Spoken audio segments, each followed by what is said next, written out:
आप सभी को अधिक मास या पुरुषोत्तम मास की ढेरों शुभकामनाएं।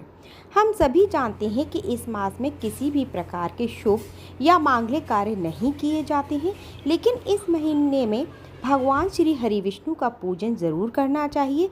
यह महीना यानी कि अधिक मास 3 साल के बाद आता है और जब इस महीने में भगवान श्री हरि विष्णु को दीपदान अवश्य करना चाहिए। आप चाहें तो रोज़ कर सकते हैं, अन्यथा आप पूर्णिमा, अमावस्या, चतुर्दशी अथवा एकादशी पर आप ये काम अवश्य करें। तो सबसे पहले यहाँ पर मैंने लिया है आटा और आटे में थोड़ी सी हल्दी मिला ली है, क्योंकि पीला रंग विष्णु भगवान को अत्यंत प्रिय है, इसलिए मैंने आटे में हल्दी मिलाई है। आटे में हमें नमक बिल्कुल भी नहीं मिलाना है। आटा थोड़ा सा हमें टाइट गूँथा है और इसके बाद जब जैसे हम पूड़ी का आटा लगाते हैं, सेम उसी तरीके से हमें आटा लगा लेना है। यहाँ पे आप दीपकों की संख्या 5, 7, 11, 108 या फिर आप, क्योंकि ये मलमास है और इसमें 33 चीज़ों का विशेष महत्व होता है, तो आप 33 दीपकों की संख्या भी बना सकते हैं। इस तरीके से गोल गोल लोइयाँ बनाते जाइए और जैसे ही फिर उसके बाद हाथ हथेली पर थोड़ा सा घी या सहारा देकर इस तरीके से आप उनके दीपक बना लीजिए। इन दीपकों को आप अलग अलग प्रज्वलित कर सकते हैं या फिर एक ही जगह पर कर सकते हैं। इसमें दीपक का जो मुख है वो अवश्य बनाइए। देखिए जिस तरीके से मैंने इसमें बनाया है। इस महीने में तुलसी जी की जितनी सेवा हो सके उतनी करनी चाहिए। यह बहुत ही शुभ होती है, क्योंकि भगवान श्री हरि विष्णु को तुलसी अत्यंत प्रिय है एवं इसी तुलसी को विष्णु प्रिया भी कहते हैं।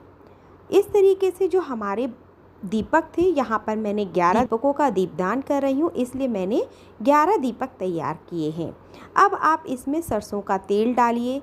चाहे तो आपकी सामर्थ्य है तो आप गाय का शुद्ध देशी घी यूज़ कर सकते हैं, नहीं तो फिर आप तिल का तेल का भी यूज़ कर सकते हैं। तुलसी के आगे हमेशा लंबी बाती लगाई जाती है, इसलिए यहाँ पे मैंने ये बातियाँ पहले से ही बना कर रख ली हैं। दीपक में आप जब भी तेल डालें और दीपक बनाएं तो एक बात हमेशा याद रखें कि दीपक में तेल उतना डालें कि कम से कम आधा घंटे तक तो हमारा दीपक अवश्य जलना चाहिए।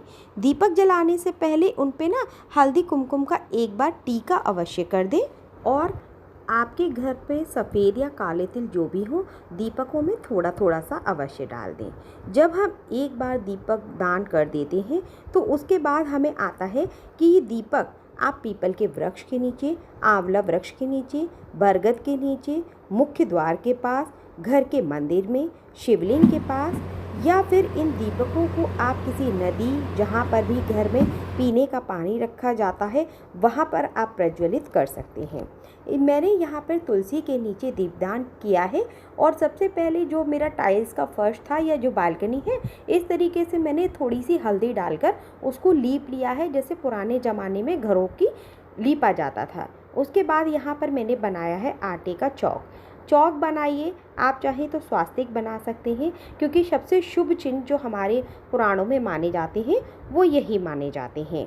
एक और प्रश्न आता है कि दीपदान हमें किस समय करना चाहिए। दीपदान हमें संध्या काल में यानी कि प्रदोष काल में, या कि फिर सुबह ब्रह्म मुहूर्त में उठकर स्नान से फ्री होकर निवृत्त होकर तुलसी के नीचे हम दीपदान कर सकते हैं। एक और प्रश्न भी आता है कि जब ये दीपदान हो जाता है तो दीपकों की लोई का क्या करें। तो ये जो दीपक जितने भी हैं उन सबको मिला लीजिए और एक लोई बना लीजिए और इसे गौ माता को खिला दीजिए, या फिर आसपास आपके कोई तालाब वगैरह हो या नदी हो तो वहाँ पे छोटी छोटी गोलियाँ बनाकर डाल दीजिए, जिससे कि वो मछलियों को खा लेती हैं। वैसे भी इस महीने में किसी भी प्रकार से दान किया जाए उसका विशेष महत्व माना जाता है। इस तरीके से जब स्वास्तिक और मेरा ये पूरा जो चौक मैंने बनाया था बनकर तैयार हो गया है, तो दीपक जब भी हम जलाते हैं तो वो खाली नहीं जलाते हैं। तो दीपकों को जलाने से पहले मैंने यहाँ पर उन्हें फूलों का आसन दिया है और इसके बाद मैंने अपने जितने भी दीपक बनाए थे सबको प्रज्वलित कर लिया है। दीपक हमेशा जब भी जलाएं तो एक दूसरे से नहीं जलाना चाहिए, अलग अलग ही दीपकों को प्रज्वलित करना चाहिए। जब सारे दीपक जल जाएं और जहाँ जहाँ पर हमने आसन दिया था दीपकों को, उसको रखने से पहले आपको हाथ में जल लेकर 2 बार वार लेना है। जैसे हम किसी सामान को मंजते हैं, दीपदान कर रहे हैं, इसलिए आपको जल अवश्य बारना है। और जहाँ जहाँ पे दीपकों का मैंने आसन दिया था, मैंने वहाँ पर दीपक रख दिए हैं। इस तरीके से आप तुलसी माता से क्षमा याचना कर लीजिए। रखने के बाद हाथ जोड़ लीजिए और अपनी परिवार की सुख समृद्धि की कामना कीजिए और भगवान से क्षमा भी मांग लीजिए। अगर मेरे से इस पूरे कार्यक्रम में कोई भी गलती हो गई हो तो कृपया करके मुझे क्षमा करें।